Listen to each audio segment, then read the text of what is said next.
The Duke of Carrowmere waited until the soup was cleared and 30 guests were listening before he took his wife's home away from her. Verity.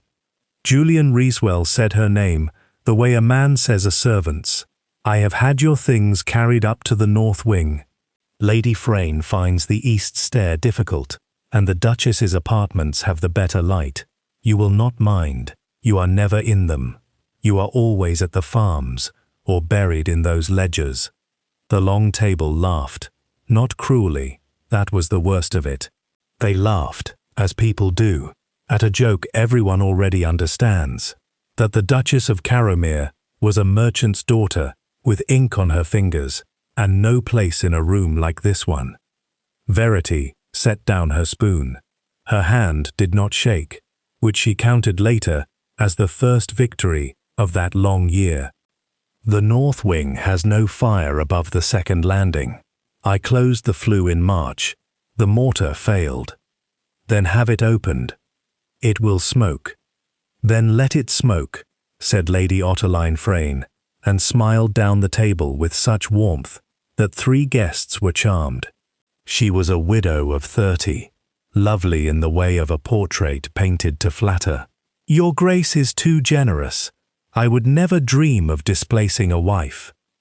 You displace nothing, Julian said. There is nothing there to displace. That was the sentence, not the room.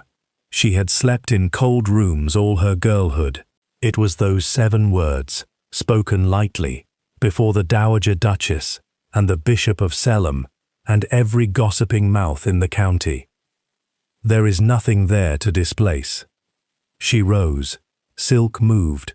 Silver stopped. In 4 years, she had never once left a table first. Then I shall go and be nothing somewhere warmer, she said. Good evening. She did not run. She walked the length of the hall she had re-roofed, past the tapestries she had saved from the moth, and did not look back at her husband's face, because she had stopped expecting anything from it. Behind her, someone said, "Poor creature," and someone else, "He might have told her privately," and the Dowager Duchess Lavinia said, "She has no feelings to injure. She has accounts." The doors closed. Mrs. Damaris Hale, the housekeeper, waited on the landing with a candle and a face like a shut fist. "Your Grace, I told them the flue. I know. We shall sit in the dark and be very grand about it." Mrs. Hale did not laugh. "They have put your writing desk in the lumber room." Verity stopped. The desk. Mr. Frayne said it was clutter. For the first time that evening, something moved in her chest that was not sorrow. Bring it up, tonight.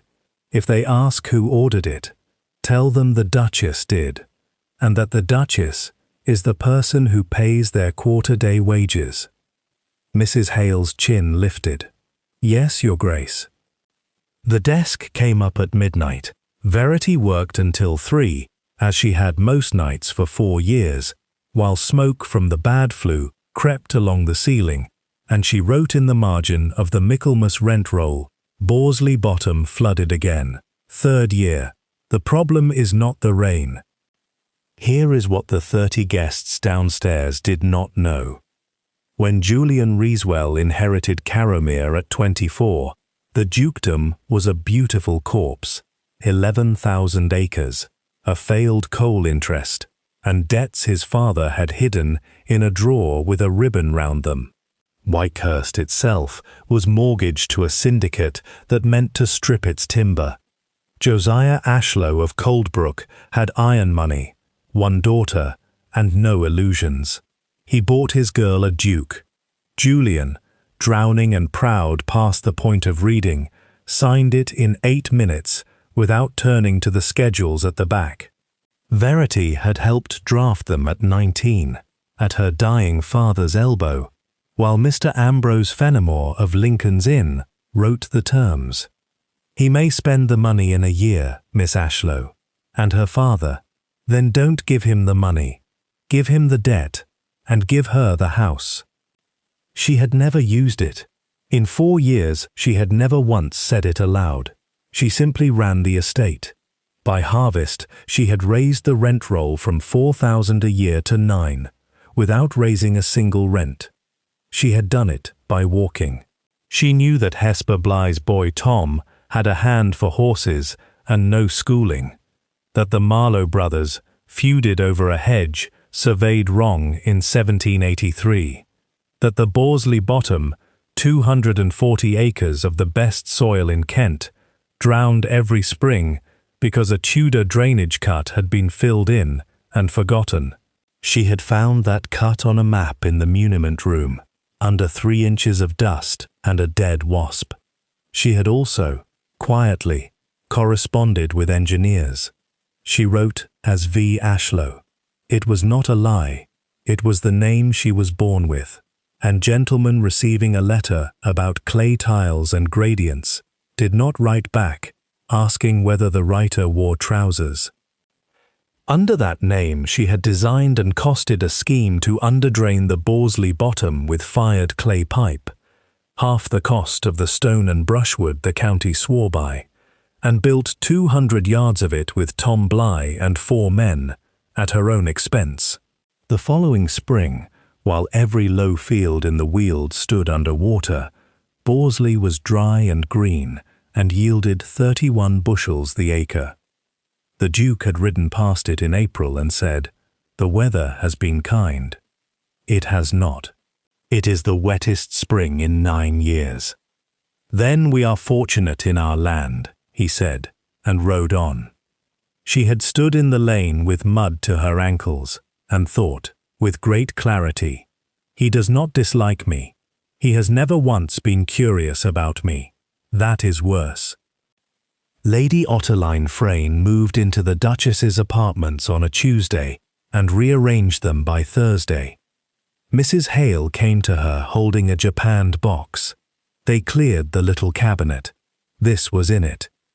Inside were letters in her father's hand, ash-smelling. Someone had begun to burn them and been interrupted. Her ladyship's woman says the cabinet was wanted for scent bottles.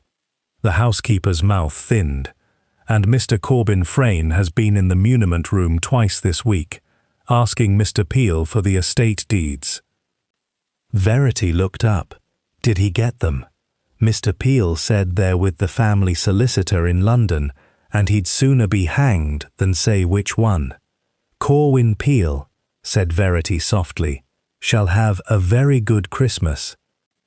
Corbin Frayne was Otterline's late husband's brother, a smooth, pleasant, frightening man who talked of canals.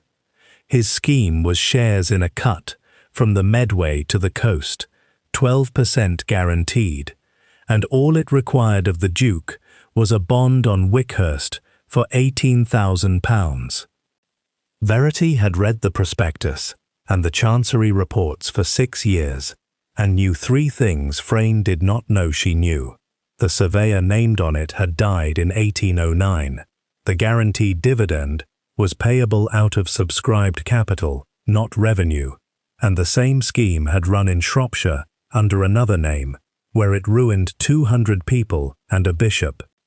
She went to her husband on a Sunday, when he was alone in the library, and in a good humour. "Julian, the Medway shares. Do not sign the bond." He did not look up. "Frayne said you would say that. I have the Shropshire prospectus. The wording is identical. Compare them yourself. It will take 4 minutes." Verity. He set down his book, genuinely puzzled. That was the cruelty of him. There was no malice in it at all. You keep the household accounts very well. Everyone says so. But this is finance. It is not the same as counting candles. My father was worth £200,000 when he died, and I wrote his letters for the last 3 years of his life. And I am the 9th of my name, and I do not require a lecture on money from Coldbrook. She walked down the hill and stood at the head of her own drain with the wind coming off the marsh. "Not I. We'll make him sorry." She had never wanted that, which surprised even her. What she said aloud, to nobody, was, "Then I shall stop protecting him." 3 things arrived at Wickhurst in the 2nd week of November. The first was from Mr. Ambrose Fenimore. "The Duke's man of business has twice requested sight of the Wickhurst title. I have not answered. I act for you alone. Say the word, and I am on the road." The second was a letter addressed to V. Ashlow, Esquire, care of Wickhurst Manor, Kent, sealed with the arms of a royal commission. Julian opened it at breakfast because it had come to his house. Who the devil is V. Ashlow? Peel, do we employ an Ashlow? Mr. Peel, the steward, looked at the tablecloth. "Not to my knowledge, Your Grace." "The Royal Commission on the Drainage of Wastelands," Julian read, amused, "requests that Mr. Ashlow attend at Westminster to give evidence upon his tile system and receive the thanks of the board." Some clever fellow in a ditch somewhere. He crumpled it and dropped it in the fire.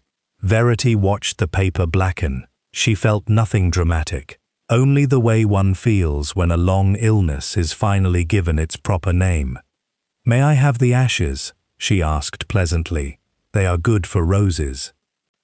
The third was Corbin Frayne's bond, engrossed on parchment, ready for signature. Julian signed it on the 15th of November, with Otterline's hand on his shoulder and Frayne blotting the ink. He did not read the recitals. He never read the recitals.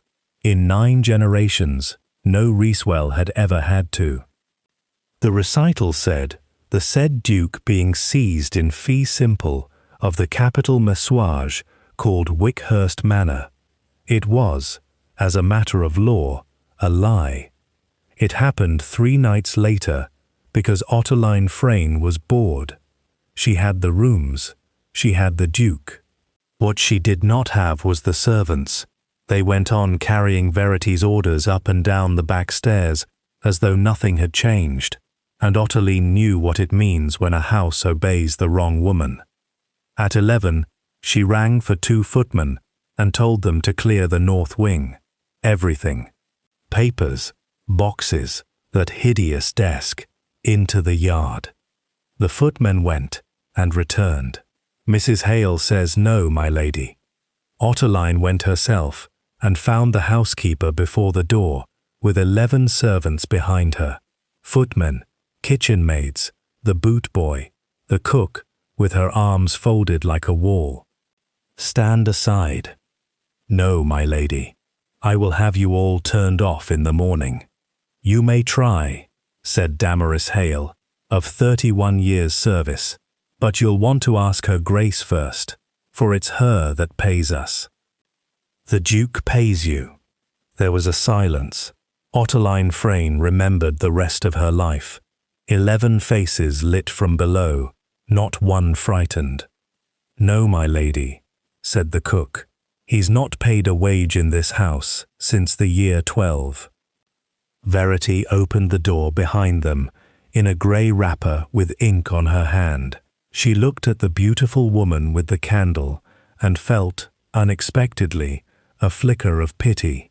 It was the face of someone discovering the ground beneath her is not stone but ice. "Go to bed, all of you," Verity said. "Mrs. Hale, wake the groom. I want a rider on the London road within the half-hour, and he is not to spare the horses." "Yes, Your Grace." "Lady Frayne." Verity inclined her head. "You have 30 of my candles burning in that room. Please put half of them out. Whatever else is spent in this house tonight, I would rather it were not wax." She closed the door.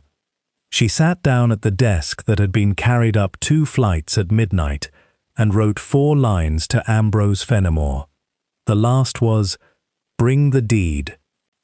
Fenimore arrived at 9, mud to the shoulder, a locked case under his arm, and his clerk behind him. The Duke was at breakfast. So were 14 guests, the Dowager Duchess, Corbin Frayne, and Lady Otterline Frayne, in the seat at the foot of the table. Verity came in with the solicitor and did not sit. Julian, before your guests, since you prefer these things before your guests, on the 15th, you executed a bond charging £18,000 upon Wickhurst Manor. That is estate business, and it is not. You do not own Wickhurst Manor. The room went very quiet. Julian laughed once. I beg your pardon? Mr. Fenimore. The solicitor set his case among the kidneys and the coffee and drew out a document with 4 seals. Conveyance dated the 9th of June, 1811, he said, in the voice of a man reading a shopping list. Josiah Ashlow, ironmaster, purchaser. Wickhurst Manor, with the park, the home farm, the mill, and 1,140 acres, carved out of the settled estate and sold, with the trustees' consent, to discharge the Belhaven mortgage. Sold to my father-in-law, as part of the settlement, which vested it in a trust, Your Grace, of which the sole beneficiary, in fee, absolutely, is your wife. Fenimore turned the parchment so the seals faced the table. Schedule to the marriage articles you signed. Page 11, paragraph 4. The Dowager Duchess said, That is not possible, and her voice cracked in the middle of it. It has been so for 4 years, ma'am, said Fenimore. It has simply been quiet. Julian Reeswell had gone the colour of the tablecloth. Verity. You slept in a house you did not own, she said. You dined in it. You shot over it. You gave away its best rooms as though they were yours. And they were, because I let them be. I paid your servants and your roofers out of the Borsley yield and let you believe you were master here, because I thought, her voice moved once, and she took hold of it, that if I were useful enough, one day you might grow curious about me.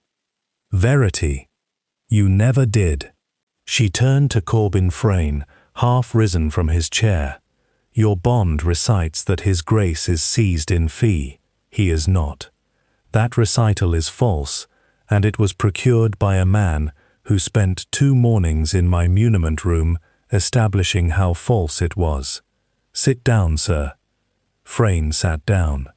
The bond is waste paper. That is the good news, Julian, and the only good news today. The rest, 9 of your friends at this table have subscribed to a scheme that ruined 200 people in Shropshire. I should tell them before the coffee is cold. Somebody's cup rattled into a saucer. As for this house, she looked slowly around, the ceiling she had rescued, the tapestries, the great, cold, beautiful room. Wickhurst is mine. It has always been mine, and I find, this morning, that I want it. The truth about Julian Reeswell was not that he was wicked. Verity had never been able to make him wicked, though it would have been easier. He had been told from the cradle that his name was the most interesting thing in any room, had believed it, and had therefore never once had to look properly at another human being. It was small and ordinary, and it had cost her 4 years. He stood in the emptying breakfast room. Why did you not tell me? I told you about the bond, twice. About the house.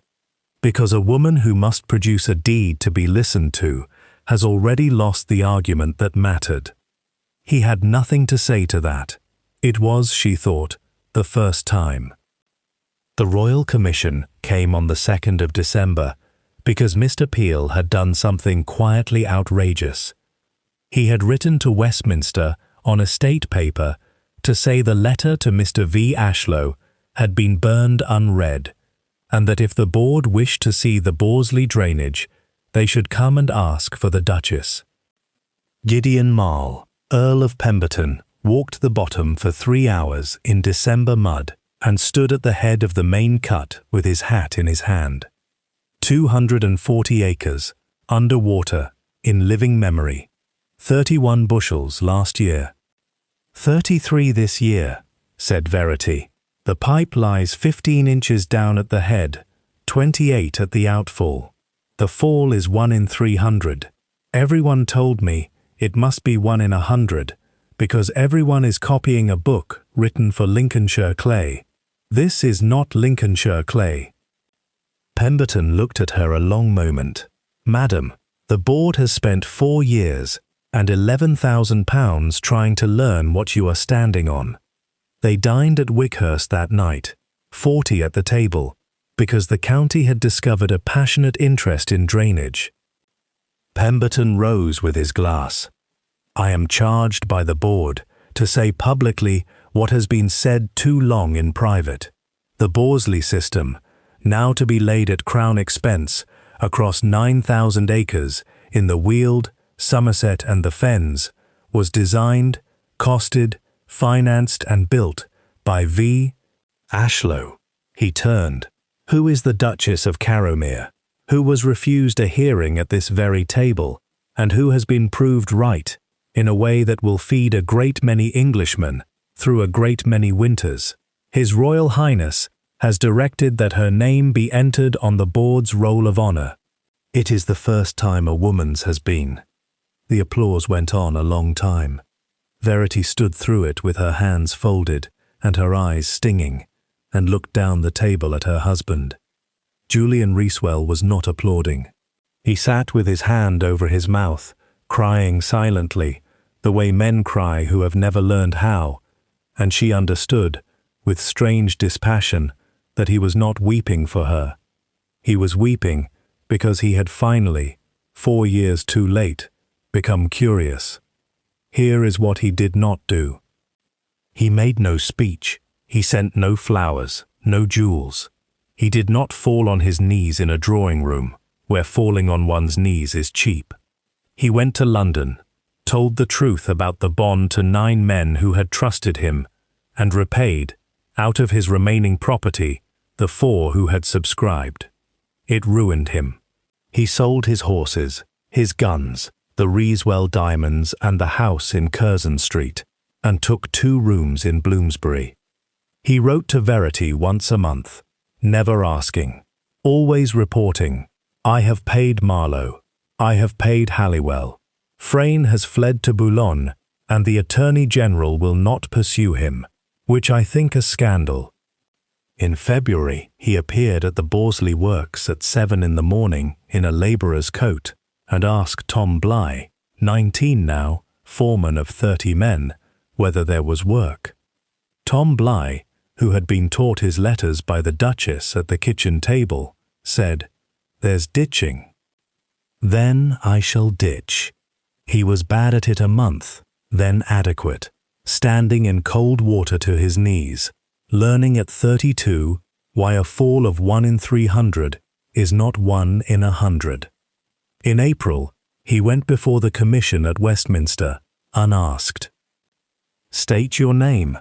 "Julian Reeswell." "And your interest in the Borsley system?" "None." A pause.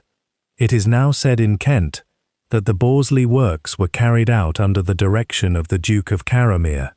That is false." "I wish it recorded that when the scheme was proposed, I refused it, that when it succeeded, I called it the weather, and that when the board's letter came to my house, I burned it unread, assuming the author must be a man." His voice was steady. "The credit is my wife's. It has never been mine." A lie, once comfortable, is difficult to stop. I would like this one stopped. It was printed in 3 newspapers. The Dowager Duchess did not speak to him for a year. He came back to Wickhurst in June, on the anniversary of the deed, and did not go in. He waited at the gate until somebody fetched her, because a man does not walk into a house that is not his. Verity came down the avenue in a plain dress, with her sleeves pushed up, and stopped 6 feet away. He had lost a stone. His hands were wrecked. "I have come to ask nothing," he said. "That is a change. I have one thing worth saying, and then I shall go." He looked at her, properly, perhaps for the first time. You were never nothing. I said it in front of 30 people at my own table, and it was untrue. And worse, I did not even mean it. I did not care enough about you to mean it. That is what I cannot get past. Not the cruelty, the carelessness. No, Verity agreed. Nor can I.